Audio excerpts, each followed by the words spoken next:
Trump a finalement décidé de mettre fin au conflit tarifaire. Il va juste les garder les tarifs parce que les Canadiens, ils sont pas capables de répliquer de façon raisonnable. Puis tout ça, c'est à cause de notre gouvernement libéral.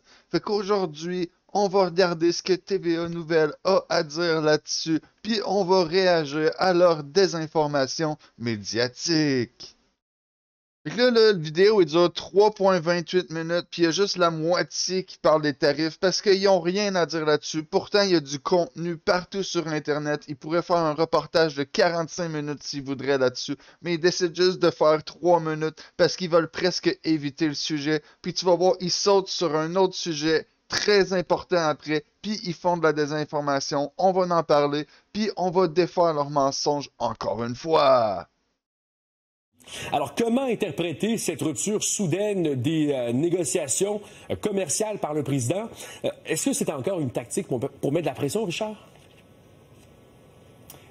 Il faut dire, dans un premier temps, qu'on a été pris par surprise. Est-ce que c'est pour mettre de la pression? Certainement que ça s'inscrit dans les comportements, les réflexes spontanés de Donald Trump. Mais il faut aussi souligner...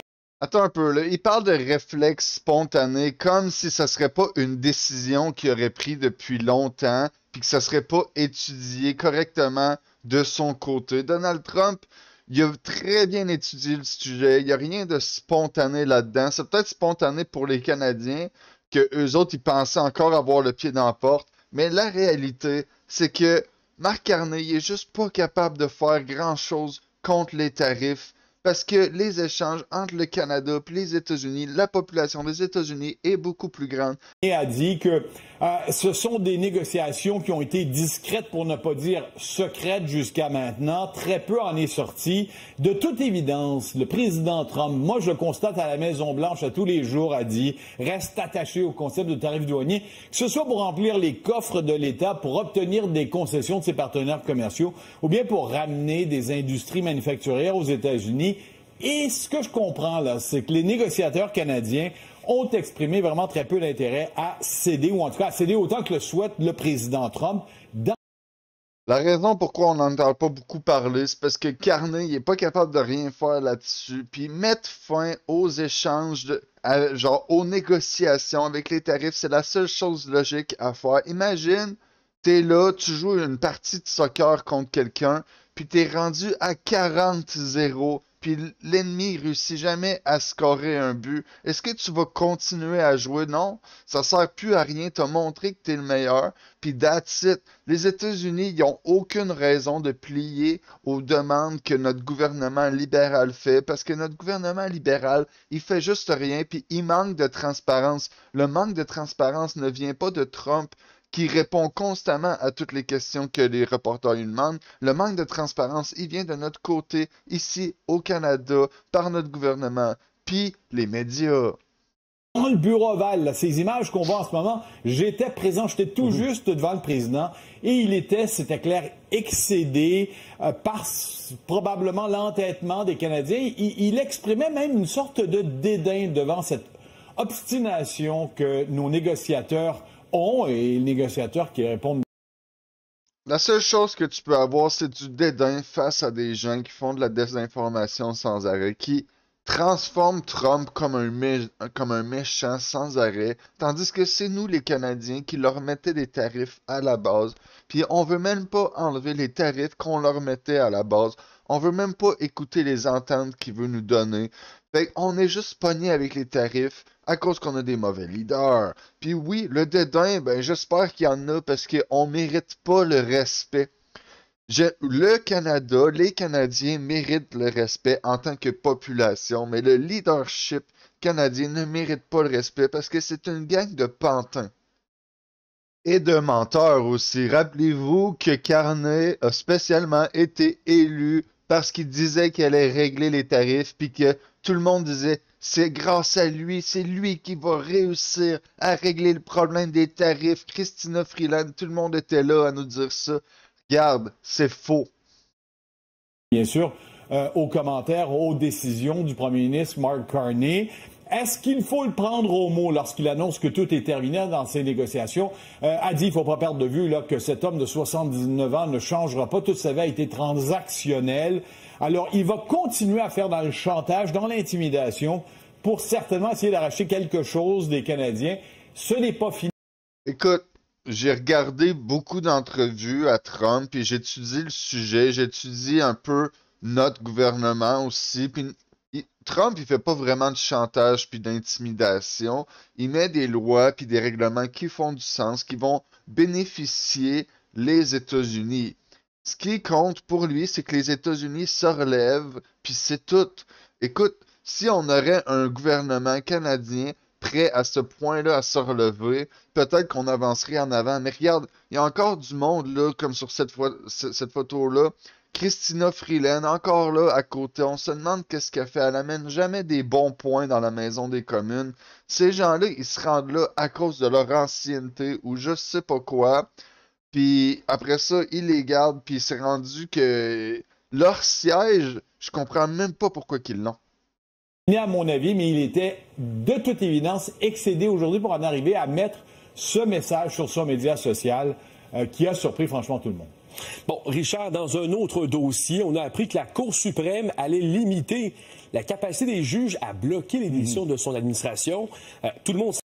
Attends un peu, là, ils sautent sur l'autre sujet. T'as vu, ils ont juste passé 1 minute 57 à parler de ça, tandis qu'il aurait pu en parler beaucoup plus longtemps. Il manque juste de désinformation. Ils sont pas capables de démantibuler ce que Trump fait parce que c'est quelqu'un de quand même honnête. Tu peux très bien voir que Trump, c'est un chrétien. Il fait souvent des prières dans la Maison-Blanche devant tout le monde. Fait que repensez-y un peu, là. Puis là, ils vont parler des juges. Là, il y a des juges qui empêchaient des projets de loi de passer parce que eux autres, ils étaient des juges libéraux. Fait que là, Trump, il essaie de changer un petit peu la façon de procéder pour que ces juges-là libéraux aient moins de pouvoir. Fait que là, on va s'en aller directement là-dessus. S'entend pour dire que c'est une victoire importante pour le président.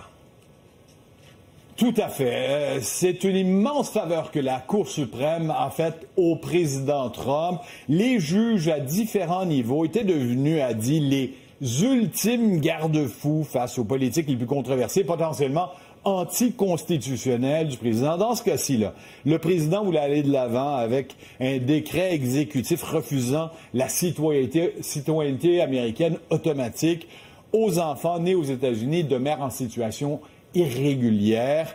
Bon, il y a une... Attends un peu, là. Situation irrégulière, ça veut rien dire ça. Encore une fois, ça, c'est de la désinformation médiatique, OK? Il parle de des enfants de immigrants illégaux, OK?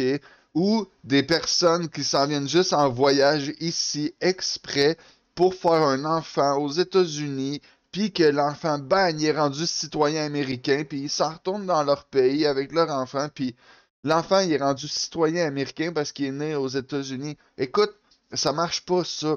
C'est un petit peu comme s'ils auraient découvert un glitch dans la Matrix, puis que eux autres, ils voudraient juste l'exploiter. Puis la façon que eux autres, ils te l'envoient, les médias, c'est parce qu'ils veulent te camoufler que dans un sens, c'est la même chose qui arrive au Canada.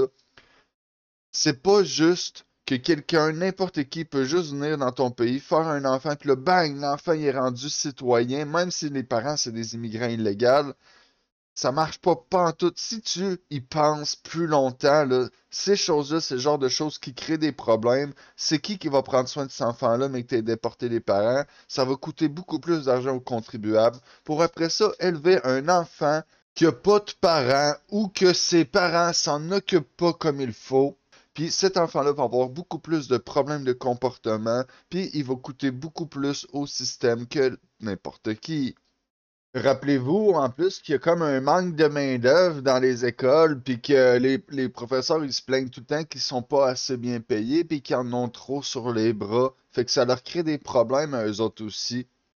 Puis après ça, c'est qui va prendre soin de ces enfants-là qui sont vulnérables? Souvent, c'est des gangs de rue.